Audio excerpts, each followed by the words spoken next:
Good morning, everybody. Pastor Stitch, Narrow Path Christian Church, BC, Bay City, Michigan. Welcome to the Biker Devotional. So we're a whole day into 2022. We've had the first day down and we've got a solid day into it. We're ready to start the next.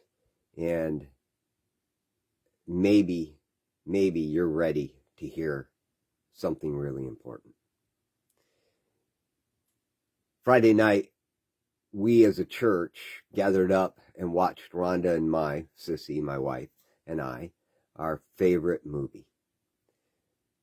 I watch it at least twice a year, sometimes more. And traditionally, my wife and I have watched it every year on New Year's Eve since it's come out. The movie's The War Room. It's a powerful movie. A movie about taking charge of your life and fighting the battles that need to be fought by taking yourself out of the equation and going to God. It's one of the most powerful movies I've ever seen.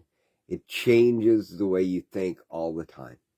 You can't watch it enough, I'm just going to say. But I said this to everybody on Friday night. There's one thing that I wish, is that they would have written this movie, or at least do a sequel. And the sequel would be the changing of the world if it were to be applied. I look at biblical history and I look at the history of the church.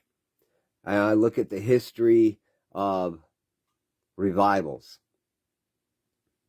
That movie is powerful because it shows the women of the family giving up their will and their control and going to God and letting Him take charge.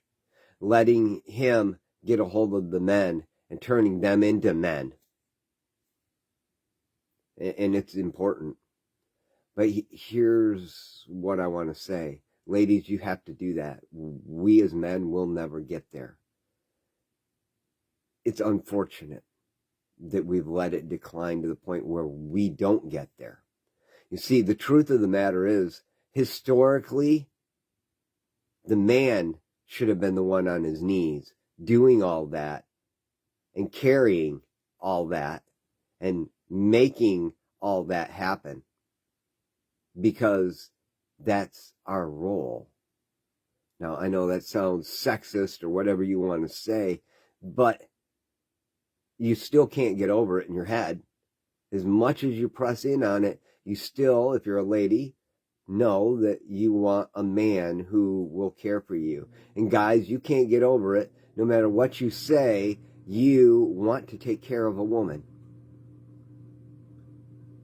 It's part of our DNA. And so this year has to be a year of change. It has to be a year of living in the Spirit. It has to be that. And it only happens when we as men do our part. When we as men become men. And that doesn't mean we go out and fight wars. That means we become the weakest in the room and let God become our strength.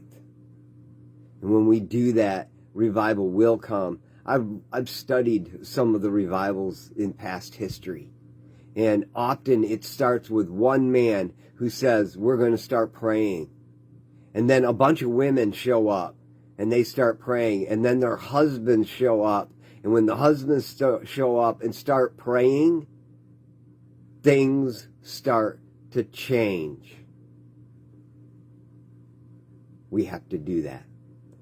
Proverbs chapter 2, starting in verse 1. My son, if you accept my words and store up my commands within you, listen closely to wisdom and directing your heart to understanding.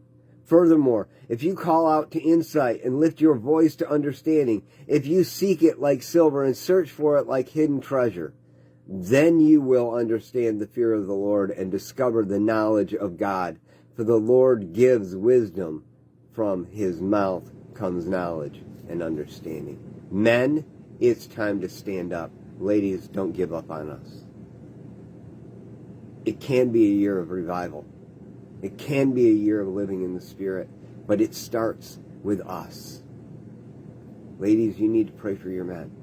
And if you don't have a man, then you need to pray for the man that God's going to give you. Men, it is time to hit your knees and repent.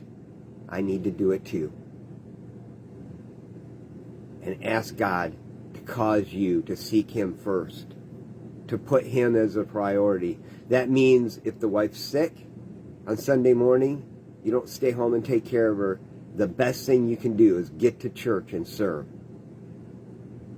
It means you start every day in your word. It start every day in prayer. It means you end every day praying and asking God what to do. It means you start, it's important, living a life of sanctification.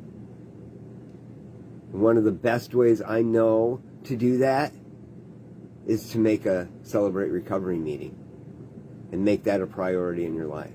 Because Celebrate Recovery uses the steps of recovery to teach us how to live a sanctified life. And we all need it. It's the beginning of the year. Things are going to change and it's going to get really hard as you press in. Do not give up. Because God's going to do a thing. He's going to do a thing. As long as you do yours. I love you all. I truly do. I look forward to seeing you at church if you're in the Bay City area, Bay City, Michigan. If you're not, I look forward to hearing that you are at church today. What better way to kick off a year than on your knees? Worshiping the King of Kings and Lord of Lords and asking Him to provide wisdom and knowledge and understanding. Because He'll do it.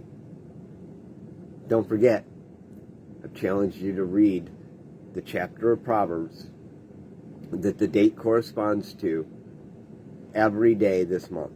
There's 31 days in January. There's 31 chapters. Read it. One chapter a day. Today's chapter 2. I love y'all. Have a great day. God bless.